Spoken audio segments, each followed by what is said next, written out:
नमस्कार, आप सभी का स्वागत है हमारे यूट्यूब चैनल पर। इस वीडियो में हम बात करेंगे बंगाल की खाड़ी में संभावित चक्रवात तेज के बारे में। क्या ये सिस्टम चक्रवाती सिस्टम का रूप ले सकता है या फिर डिप्रेशन तक सीमित रहेगा? इस वीडियो में हम इस सिस्टम के बारे में विस्तार से बात करेंगे और साथ ही समुद्री पैरामीटर्स इस सिस्टम के किस तरीके से फेवर में रहेंगे, उसके बारे में भी हम इस वीडियो में विस्तार से जानेंगे। तो सबसे पहले अगर हम इस सिस्टम की अगले 4-5 दिनों की जर्नी की बात करें कि ये सिस्टम बंगाल की खाड़ी में कब तक डेवलप होगा, तो 29 सितंबर के आसपास ये सिस्टम पूर्वी बंगाल की खाड़ी, दक्षिण पूर्वी बंगाल की खाड़ी के भागों में एक चक्रवाती हवाओं के क्षेत्र के रूप में पहुंचेगा और उसके बाद ये सिस्टम 30 सितंबर के आसपास से लो प्रेशर का रूप ले सकता है म्यांमार के तटों के पास में जब ये सिस्टम पहुंचेगा। यहाँ पे आप देख सकते हैं। इसके बाद में अगले 24 घंटे के दौरान यानी कि 2 अक्टूबर तक ये सिस्टम डिप्रेशन की श्रेणी में आ जाएगा।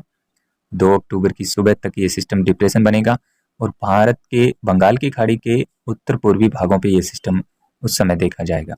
इसके बाद यानी कि अगले 24 घंटे में ये भारत के वेस्ट बंगाल और एडजॉइनिंग प्लेसेस पे इसका लैंड होगा और उस समय इसकी श्रेणी जो है वो डिप्रेशन की रहने की संभावना है। अभी के मुताबिक बहुत ज़्यादा ये सिस्टम पहले साइक्लोन की श्रेणी में दिखा रहे थे, काफ़ी वेदर मॉडल इसको संकेत कर रहे थे, लेकिन अब ज़्यादातर वेदर मॉडल इसको डिप्रेशन की श्रेणी में सीमित रख रहे हैं और ये सिस्टम नॉर्थ ईस्ट इंडिया की तरफ जाने की संभावना है। यानी कि इस सिस्टम के प्रभाव से बिहार, झारखंड, साथ ही पश्चिम बंगाल और उड़ीसा के भागों में इस सिस्टम से भारी वर्षा होगी, तो वहीं पर पूर्वी भारत के त्रिपुरा, मणिपुर, मिजोरम और असम, मेघालय के भागों में भी इस सिस्टम से भारी वर्षा होने की संभावना है। यानी कि इस डिप्रेशन के चलते नॉर्थ ईस्ट इंडिया में इसका सबसे ज़्यादा प्रभाव रहेगा। ये सिस्टम पश्चिम बंगाल पे लैंड करने के बाद में बिहार की तरफ आगे बढ़ेगा और उसके बाद ये सिस्टम 4 अक्टूबर के बाद ये सिस्टम पूर्वी भारत की तरफ अपना रुख करेगा और पूर्वी भारत में 4 अक्टूबर के बाद कई राज्यों में भारी वर्षा होने की संभावना रहेगी। इसके बाद अगर हम बात करें कि समुद्री कंडीशन किस प्रकार से इस सिस्टम को लेकर के फेवरेबल नज़र आ रही है, तो सबसे पहले अगर आप यहाँ पे देखेंगे बंगाल की खाड़ी और अरेबियन सी में वार्म वाटर किस प्रकार से कब कब नज़र आ रहा है, आप देख सकते हैं। यानी कि जो गर्म जलधारा है वो किस समय बंगाल की खाड़ी में रहेगी और अरेबियन सी में कब देखी जाएगी। तो यहाँ पे आप देख सकते हैं कि अभी यानी कि 30 सितंबर तक उत्तर पूर्वी बंगाल की खाड़ी और सेंट्रल भागों में यहाँ पर वार्म वाटर नज़र आ रहा है, यानी कि गर्म जलधारा बनी हुई है, जिसके चलते अगर यहाँ पे कोई भी सिस्टम पहुँचा है तो उसका इंटेंसिफिकेशन होना काफ़ी ज़्यादा चांसेस बढ़ जाते हैं। और ये जो सिस्टम अभी बन रहा है, जो डिप्रेशन बनेगा, वो थोड़ा डिले होने की वजह से उसकी इंटेंसिटी में कमी आई है, क्योंकि उस समय जब ये 30 अक्टूबर के आसपास 30 सितंबर के आसपास जब ये डिप्रेशन पहुंचेगा तो उस समय यहाँ पे 30 से 2 अक्टूबर तक यहाँ पर जो पानी है वो इतना ज़्यादा गर्म नहीं रहेगा और टेम्परेचर भी बहुत ज़्यादा हाई नहीं होगा। यानी कि जितना जो टेम्परेचर की रिक्वायरमेंट होती है उससे नीचे टेम्परेचर रिकॉर्ड किए जाएंगे, यानी कि टेम्परेचर में सामान्य से नीचे रहने की संभावना रहेगी और साथ ही कोल्ड वाटर की कंडीशन यहाँ पे बनी रहेगी, जिसके चलते ये सिस्टम इतना ज़्यादा इंटेंसिफिकेशन होगा नहीं। आप देख सकते हैं यहाँ पे 2 से लेकर के 4-5 अक्टूबर तक यहाँ पर कोल्ड वाटर कंडीशन बनी रहेगी। 6 अक्टूबर के बाद फिर से बंगाल की खाड़ी में वार्म वाटर की कंडीशन बनेगी।